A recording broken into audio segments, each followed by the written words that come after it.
Halo, selamat pagi anak-anak. Pada pagi hari ini memang akan menyampaikan materi pembelajaran IPA pakai tematik 5C halaman 10 sampai 13 tentang sistem pencernaan makanan pada hewan.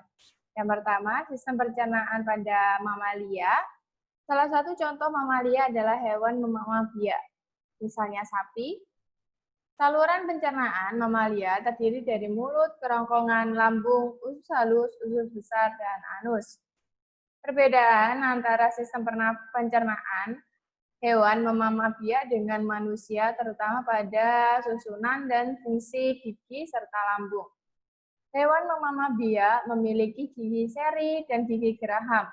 Gigi seri berfungsi untuk menjepit makanan. Hewan mamalia memiliki lambung besar yang berfungsi untuk menyimpan makanan sementara. Lambung tersebut terbagi menjadi 4, yaitu perut besar atau rumen, perut jala atau retikulum, perut kitab atau omasum, dan perut masam atau obamasum. Ini adalah gambar alat pencernaan pada sapi. Pada proses pencernaan, makanan dari mulut akan masuk ke kerongkongan. Dari kerongkongan, makanan masuk ke perut besar dan perut jala. Di dalam perut besar dan perut jala, makanan dicampur sehingga menjadi proses fermentasi selulosa dengan adanya enzim selulase.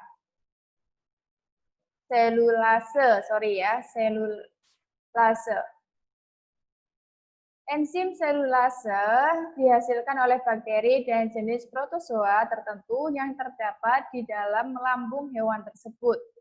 Makanan yang belum dikunyah dengan sempurna atau masih kasar akan dimuntahkan kembali ke dalam mulut untuk dikunyah kedua kalinya.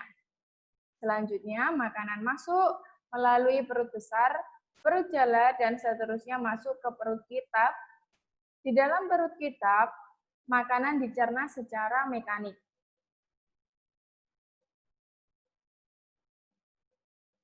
Selanjutnya, makanan masuk ke perut masam. Di dalam perut masam dihasilkan asam dan enzim pencernaan. Pencernaan di perut masam menghasilkan bentuk makanan seperti bubur yang disebut kim. Kim selanjutnya masuk ke usus halus. Di usus halus terjadi penyerapan zat-zat makanan. Sisa-sisa makanan menuju usus besar untuk dikeluarkan melalui anus sebagai feses. Sekarang yang kedua yaitu sistem pencernaan makanan pada aves.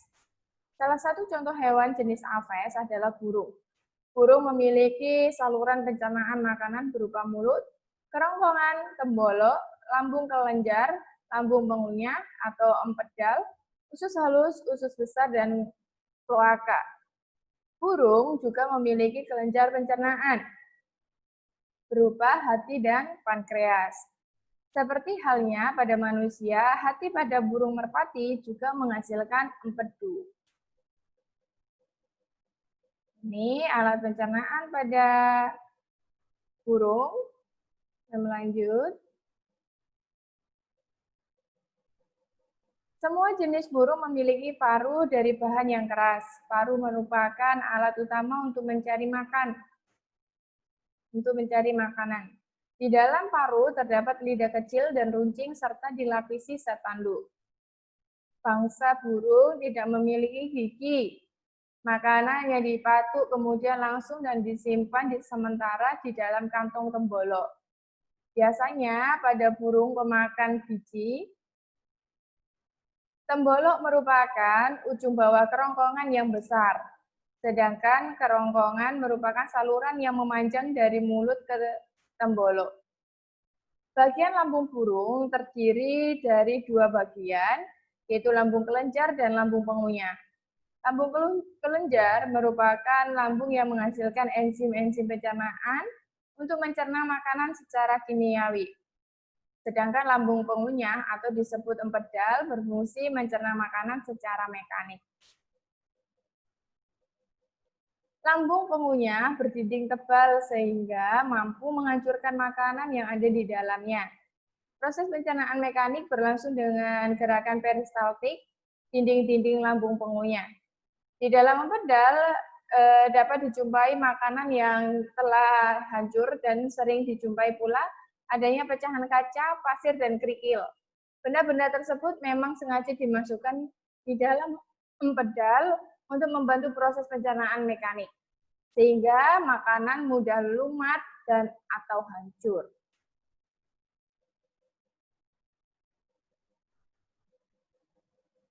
Di bagian akhir usus besar terdapat saluran-saluran pelepasan atau yang biasa disebut rektum yang bermuara di kloaka. Kloaka merupakan muara dari 3 buah saluran, yaitu saluran kotoran, saluran kencing, dan saluran kelamin. Oleh karena itu, pada bangsa burung, pembuangan urin atau air kencing dilaksanakan bersama-sama dengan pengeluaran atau pembuangan kotoran.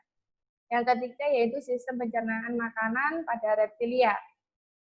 Hewan reptilia ada berbagai jenis, ada yang makan serangga atau disebut insektivora, ada pula pemakan daging atau karnivora seperti buaya, ular, dan komodo. Secara garis besar, alat pencernaan pada reptil bentuknya memanjang sesuai dengan bentuk tubuhnya.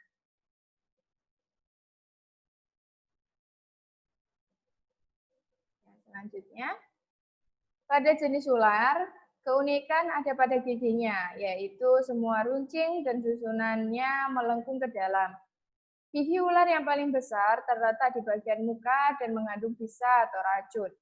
Fungsi gigi ular tidak digunakan untuk mengunyah, melainkan untuk memegang mangsa.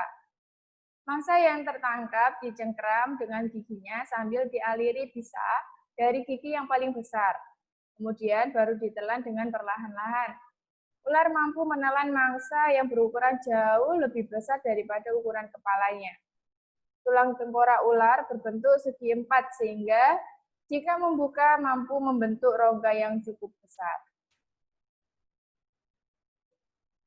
Selain gigi, di dalam mulut reptil juga terdapat lidah yang berperan dalam membantu menangkap mangsa. Biawak dan kadal apabila berjalan selalu menjulur-julurkan lidahnya. Hal ini bertujuan menangkap bau dengan ujung lidahnya. Kemudian menempelkan pada langit-langit rongga mulutnya sehingga menangkap bau yang dimaksud. Di dalam rongga mulut juga terdapat kelenjar ludah yang menghasilkan lendir untuk membantu menelan mangsa. Saluran pencernaan pada tubuh reptil meliputi rongga mulut, kerongkongan lambung, usus halus, usus besar, dan kloaka. Sedangkan kelenjar pencernaan berupa hati, empedu, dan pankreas. Ini ya, alat pencernaan pada ular. Dan lanjut, yang keempat, sistem pencernaan makanan pada amfibi. Katak termasuk hewan amfibi. Katak merupakan hewan pemakan serangga. Katak membantu manusia dengan memakan nyamuk yang mengganggu manusia. Saluran pencernaan makanan pada katak meliputi bagian mulut, kerongkongan, lambung, usus, dan kloaka. Dalam rongga mulut katak terdapat gigi-gigi yang mengalami masa pertumbuhan. Mengalami masa pertumbuhan tak terbatas.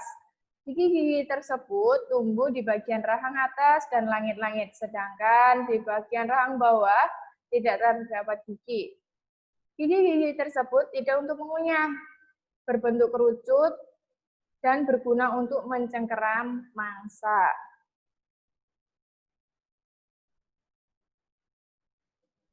Lidah katak sangat panjang, bercabang, dan dapat dilipat ke belakang.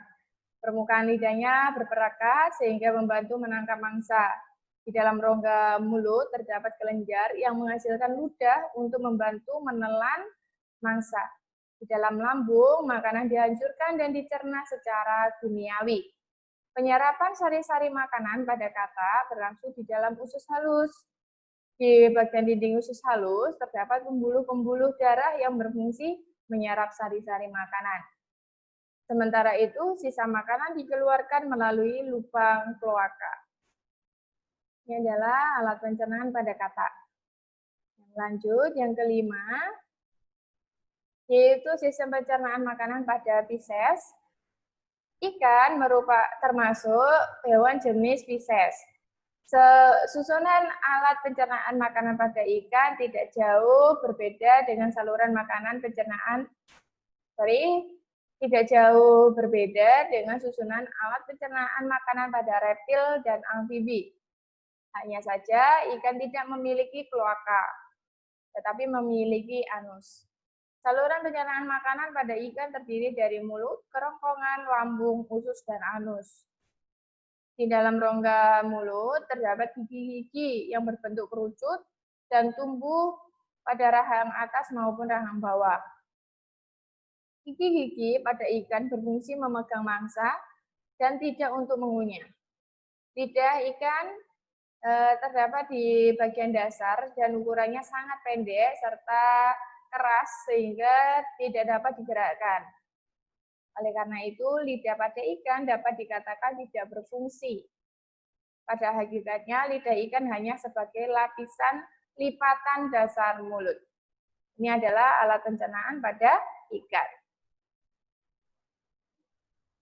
Oke, tugas sekarang mengerjakan soal latihan IPA kode DT3L3 di buku tulis IPA, soal digunting dan ditempel di buku tulis IPA. Sekian dari Mem. Terima kasih.